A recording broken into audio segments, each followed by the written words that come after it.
very evening po sa ating lahat. Narito namin sila para sa ating ika-225th day na ating share ng devotion video. And sorry po, natagalan na naman ko bago ako makagawa ng panibagong devotion video dahil meron tayong mga pinagkakaabalaan. Ayan, salamat sa mga taong tumulong sa atin para tayo ay kahit paano ay kumita ng ibang pamamaraan, pero ito ay sa maayos na pamamaraan. Thank you kay Sis Beng, kila Ate Weng, at ayan, meron ding isa pa na tinutulungan natin na nasa Canada na parang nag-aaral din tayo, and isa rin sila sa nagiging paraan para tayo ay merong maging dagdag na maibibigay o maipapadala para sa ating mga anak. So, thank you Lord for those people that you are using, Panginoon, para sa great purpose na ito. But anyway, ayan, ay po ay dumako sa ating share ng devotion video, and I do hope and pray that everyone are doing well and okay for today at sa mga bawat araw ng ating buhay. So, bago tayo magsimula ng ating devotion, huwag po natin kakalimutan ang manalangin sa ating Panginoon. Let us pray. Ama naming Diyos na makapangyarihan sa lahat, narito po kami, Panginoon, nagpapasalamat muli sa inyo sa buhay, kalakasan at tininga na ipinagkaloob niyo sa amin. Salamat po sa aming mga amo na nagiging dahilan, Panginoon, para kami ay merong trabaho, Panginoon, merong pagkakakitaan, Panginoon. At salamat sa mga taong ginagamit nyo upang matulungan pa kami, Panginoon, sa mga panahon ng kailangan, Panginoon. Gayon din po, Panginoon, dadako na naman kami muli sa pagbubulay-bulay na inyong mga salita, Panginoon. I pray, Lord God, that your Holy Spirit will lead us, Panginoon, para sa mga sasabihin at ibubuka ng aking bibig, Panginoon, sa mga paliwanag na nawa ay maintindihan ng mabuti ng mga makakapakinig, makakapanood o makakabasa nito, Panginoon. Dalangin ko po na huwag niyo pong hayaan na ako ay magyabang sa anumang katalinuhan o galing sa pagsasalita, Panginoon. Bagkus, Panginoon, I bow down before you, Lord God. And kayo po, Panginoon, at ang inyong glory ang siyang maging, Panginoon. Dahil tunay na ang lahat ng bagay, Panginoon, ay nagmumula sa inyo, at kami po ay instrumento at tuntungan lamang ng inyong kalwalhatian, Panginoon. Kaya wala po kaming maipagyayabang dahil wala kaming nilikha at wala kaming pagmamayari sa mundong ito. Ang lahat ng bagay ipinagkakaloob nyo, lalong higit sa mga taong alam ninyong mapagkakatiwalaan ninyo sa lahat ng mga bagay na maaari nyo ipagkatiwala sa amin by using our time, talent, and treasure para sa expansion, Panginoon, ng inyong kingdom dito sa mundo, Panginoon, na ang bawat tao, Panginoon, ay mahabaginan ng inyong good news, Panginoon. At yun ay ang pagdating ng inyong bugtong na anak na si Jesus upang tubusin kami sa aming lahat ng kasalanan, Panginoon, at habang buhay naming pinasasalamatan habang kami ay may buhay at hininga at lakas, Panginoon, dahil sa tinapos na gawa ng Panginoong Hesus sa krus ng Golgota o Kalbaryo, Panginoon, at ang banal na Espiritu na siyang lumulukob sa amin, Panginoon, at nagbibigay sa amin ng conscience, Panginoon, para sa mga bagay na gagawin, sasabihin o ikikilos namin, Panginoon, na maging sang-ayon lamang sa inyong kalooban, Panginoon. Ano man po ang dalangin at greatest desire ng bawat isa, Panginoon, we lift it all up to you, Panginoon, at alam naming nakarating na sa inyo, Panginoon, at kayo na lamang ang may kakayahan, Panginoon, at nakakaalam kung kailan niyo ito ipagkakaloob sa amin. Muli, binabalik po namin lahat ng papuri at pasasalamat sa tanging pangalan ng bugtong na anak na si Jesus. Amen. So, narito po tayo sa Lucas 22:32. Ayan, sabi dito, subalit idinalangin kita upang huwag manghina ang iyong pananampalataya. At kapag nagbalik loob ka na, patatagin mo ang iyong mga kapatid. Message, pero siniguro ng Panginoong Hesus kay Simon Pedro na idinalangin na daw niya ito para wag manghina ang pananampalataya nito. At sa pagkakataon daw na magbalik loob ito ay ipinakiusap ng Panginoong Hesus na palakasin nito o patatagin ang mga kapatid nito at kapwa-alagad. Application. Dahil itinakda na ng Diyos ang lahat ng mangyayari, lalong higit kay Simon Pedro, masasabi na isa siya sa mga naging epektibong alagad ng Panginoong Hesus. Kagaya din natin siya na nagkakamali o nagkakasala, kahit mananampalataya na, pero nagbabalik loob pa din sa Diyos. Pinapakita din na kung paanong naipanalangin ng Panginoong Hesus na huwag manghina ang pananampalataya ni Simon Pedro. Ngayong nagbalik na sa kaharian ng Diyos ang Panginoong Hesus, ay ipinapanalangin din niya tayo.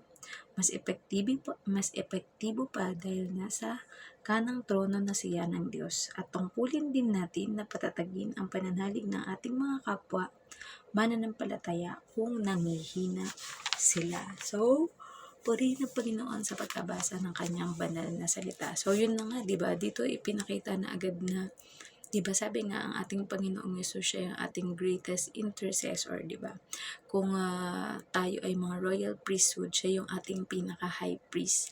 Dahil nung panahon ng mga Israelita noon, ay hindi ka pa pwedeng makalapit sa kabanal-banalan or most holy place kung hindi yung high priest ang magsasabi ng iyong panalangin, di ba? Kaya nga ang ginagawa nila is kailangan nilang mag-alay ng isang tupa na walang kapintasan. At yun yung ipepresent ng high priest once a year or once a month sa most holy place, at kung saan ang kanyang buhay ay nakahain doon. Dahil kapag hindi nagustuhan ng Diyos ang inialay na handog para sa katubusan ng kasalanan, ay posibleng mamatay ang high priest, di ba? Pero syempre, dahil sa tinapos na gawa ng ating Panginoong Yesus, dahil siya ang worthy lamb na maging tagapagligtas ng buong sangkatauhan, ay yun na, directly pwede na tayong manalangin sa ating Panginoon. At yun nga, kumbaga, dahil bumalik na sa trono ng sa kanang trono ng ating Panginoong Diyos, ang ating Panginoong Yesus, siya na yung ating high priest, na kung saan bago pa man natin idalangin, alam na ng Panginoon yan. Dahil lalong higit at naipag-i-intercession tayo ng ating Panginoong Yesus sa Diyos Ama, di ba?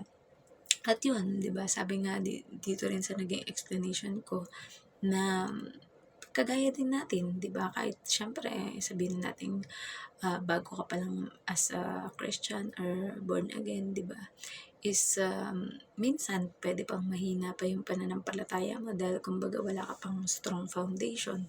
May iba naman na iniisip nila kapag sobrang tagal ka na sa pananampalataya, sobrang tatag na ng iyong pananampalataya. Pero depende din yan. Meron kasi na iba't ibang way ng development ng isang tao when it comes sa pananalig o pananampalataya. Di ba merong iba na kahit bago pa lang, maraming mga pagsubok na pinagdaanan sa buhay, lalong higit sa spiritual o sa pananampalataya. Pero napagtatagumpayan nila dahil kagaya nga sa sinabi sa salita ng ating Panginoon na sa Philippians 4:13, that I can do all things through Christ who strengthens me.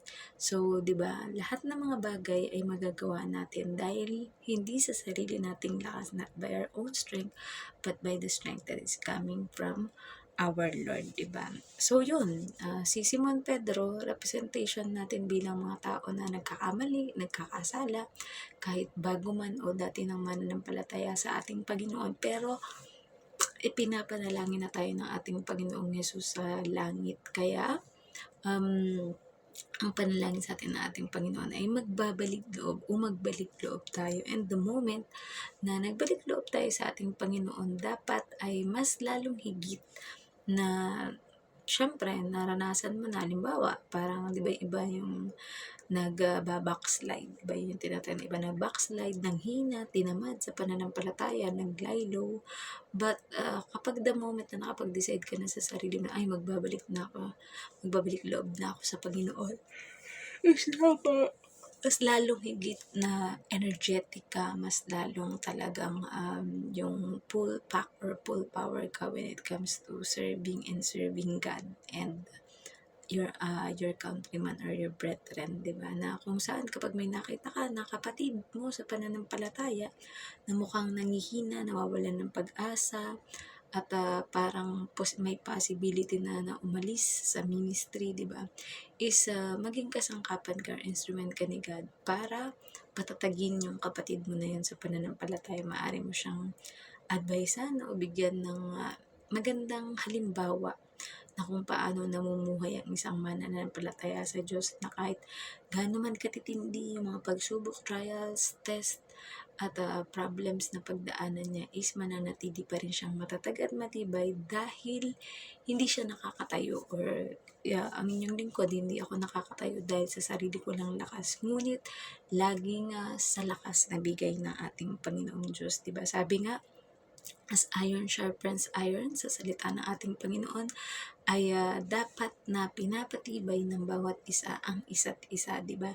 Hindi naglalabanan as kompetisyon, kundi nagtutulungan kapag nakita mo na nanghihina ang iyong kapwa sa ganitong aspeto, tulungan mo siya, at kung ikaw naman ang nanghihina sa ganong aspeto, ay tulungan ka rin ng iyong kapatid, lalong higit kapatid sa pananampalataya, di ba? Dahil habang nabubuhay pa tayo, marami tayong mga pagdadaan ng mga pagsubok, trials, errors and problems dito sa mundo, pero sabi nga, the Lord Jesus has overcome the world. So kung ano yung napagtagumpayan na ating Panginoong Yesus, ay mapagtatagumpayan din natin, dahil hindi lamang ito lakas natin, kundi lakas na nagmumula sa ating Panginoon, at lalong higit, we have the great intercessor. Yan ay walang iba kundi ang ating Panginoong Yesus, na dinadalangin tayo at nag-i-intercede para sa atin sa kaharian ng ating Panginoon. So, ganun din nawa tayo, na maging katuwang tayo ng Panginoon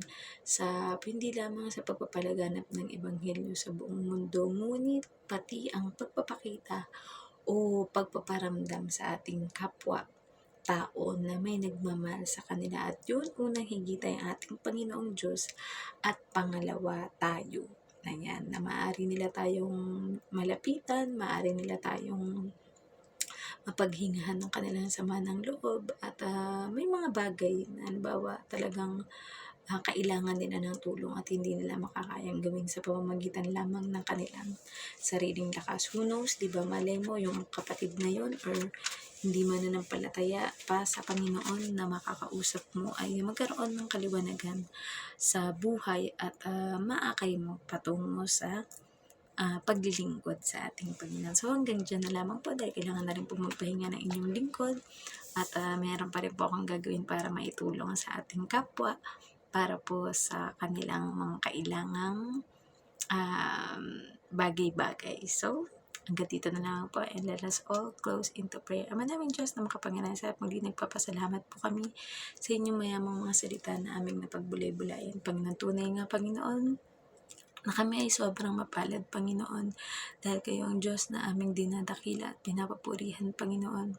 Salamat sa Panginoong Yesus na nagsisilbing intercessor namin, Panginoon, dyan sa inyong kaharian, Panginoon, na anumang aming prayer and petition, Panginoon, na alam naming nakarating na sa inyo, Panginoon, at ipagkakaloob niyo na lamang sa itinakda ninyong tamang panahon, Panginoon. Basta kami po ay patuloy na magtitiwala at mananalig, Panginoon, na anumang mga dalangin namin, Panginoon, ay sinagot niyo na, Panginoon, at sasagutin niyo, at mangyayari at magaganap sa aming buhay, Panginoon. Hindi namin alam kung kailan, Panginoon, pero ang patuloy na pagtitiwala at pagdalangin namin sa inyo, Panginoon, ay hindi namin ititigil hanggang sa aming huling hininga, Panginoon. Patuloy kami maglilingkod sa inyo, magpupuri at dadakailain kayo sa anumang mga paraan na kaya namin, Panginoon. I will also pray, Lord God, para po sa mga tao, Panginoon, na dumadanas ng mga pinansyal na mga problema, Panginoon. Alam namin, Panginoon, that you are our Jehovah Jireh, Panginoon, the Lord who provides, Panginoon. Anumang mga nais ipagawa, nais na proyekto, Panginoon, na gawin, Panginoon, ng bawat isa, Panginoon, sa trabaho man ito, sa work, Panginoon, o sa mga business, Panginoon, alam namin na payayabungin at pagpapalain niyo, Panginoon, at mangyayari, Panginoon, ng declaration, Panginoon, ng inyong mga anak, Panginoon, ay magniningning sa mundong ito, Panginoon, dahil sa mga special na time, talent, and treasure, Panginoon, na ipinagkaloob niyo sa amin, Panginoon. Ganon din po, Lord God, we pray for all the sick, Panginoon, for all the health, Panginoon. The good health shall be given into everyone, Panginoon, because you are God who heals, Panginoon. At alam po namin, Panginoon, na anumang mental, physical, emotional, spiritual, Panginoon, at physical, Panginoon, na mga sakit o karamdaman, Panginoon. We rebuke it in the name of your Son, Jesus Christ, Panginoon, that it will not affect us, Panginoon, at hindi kami maano, Panginoon, bagkus, Panginoon, we are totally covered by the blood of your Son, Jesus Christ, Panginoon, at anumang sakit at karamdaman ay hindi mangyayari at magaganap sa amin, 10 ng aming mga pamilya, at lahat ng mga tao, Panginoon, na nagtitiwala sa inyo, Panginoon. We are healthy, we are alive, Panginoon, because you are keeping us alive, Panginoon. Gayon din po, Panginoon, I pray, Lord God, para sa mga pastors, priests, evangelists, missionaries, Panginoon, mga teachers, pati mga ordinaryong workers, Panginoon, at ordinaryong mga member, Panginoon, ng mga churches, Panginoon, that you will help us, Panginoon, to go to different places, Panginoon, kagaya ng sinabi niyo sa inyong Great Commission, that go therefore and make disciple of all nations, baptizing them in the name of the Father, the Son, and the Holy Spirit, and teaching them to observe, Panginoon, kung ano ang mga bagay, Panginoon, na nais at dapat gawin ng isang taong nananampalataya at nananalig sa inyo, Panginoon. Ngayon din po, Lord God, we pray para sa bansang Pilipinas, Panginoon, na anumang nangyayari, Panginoon, starting from our leader, Panginoon, na kayo ang siyang magluluklok, Panginoon, ng karapat-dapat na mamahala, Panginoon. There will be peace and unity, Panginoon, and pagkakaisa, Panginoon, sa bawat isa, na ang great na layunin po ng bawat isa, Panginoon, ay mapapurihan at madakila kayo, Panginoon. At dalangin po namin mula sa pinakamataas hanggang sa pinakamababa, Panginoon, ng mga leader, Panginoon, na ilalagay niyo o ihahalal, Panginoon, at maluluklok, Panginoon, sa katungkulan, Panginoon. I have a fear of you, Lord God, at lalong higit ang matibay na faith sa inyo, Panginoon, nang sa gayon ay mapamunuan, Panginoon, ng bawat barangay, bawat lugar, Panginoon, probinsya o ang aming buong bansa, Panginoon, na patatatagin at pauunlarin nila, Panginoon, ang bansang Pilipinas, Panginoon, at magtutulungan, Panginoon, magpapatawaran, Panginoon, ano man mga problema, Panginoon, na hindi masusolusyonan, Panginoon, ng dahas o ng hindi mga magagandang pananalita o gawain, Panginoon. We also pray, Lord God, para sa bansa ito ng Hong Kong, Panginoon, na siyang paraan, Panginoon, para kami ay kumita ng dolyar, Panginoon, kaya kami tinatawag ng mga makabagong bayani ng Pilipinas, Panginoon, at dalangin po namin, Panginoon, na hindi na kami magiging makabagong bayani, Panginoon, ngunit kami, Panginoon, ay aktibo, Panginoon, na nagbabahagi sa lahat ng panig ng mundo, Panginoon, ng tungkol sa inyong ebanghelyo at good news, Panginoon, tungkol sa kaligtasan mula sa Panginoong Yesus. Kaya din po, Lord God, we pray para po sa bansang Israel, Panginoon. Sabi niyo nga, sino magpala sa Israel, Panginoon, ay pagpapalain niyo, Lord God. At sa lahat ng mga bansa, Panginoon, that there will be no war, Panginoon, but there will be peace, there will be a growth, Panginoon, sa economic at sa lahat ng mga bagay, Panginoon, ng bawat bansa, Panginoon, at mararanasan namin, Panginoon, ang napakagandang bagay ng maglingkod at magpuri sa inyo, Panginoon. Kayo po mataas at mapapurihan, Panginoon, at anuman po ang mga secret prayer and petition ng bawat isa, Panginoon, na hindi kayang banggitin ng mga bibig, Panginoon, ay alam po namin na sa aming pagtulog, Panginoon, ay kumikilos at gumagawa kayo, Panginoon. Kayo ang mataas at mapapurihan sa aming buhay. And this we pray in the name of Jesus Christ. Amen. Good night pa sa ating lahat and God bless. Bye-bye.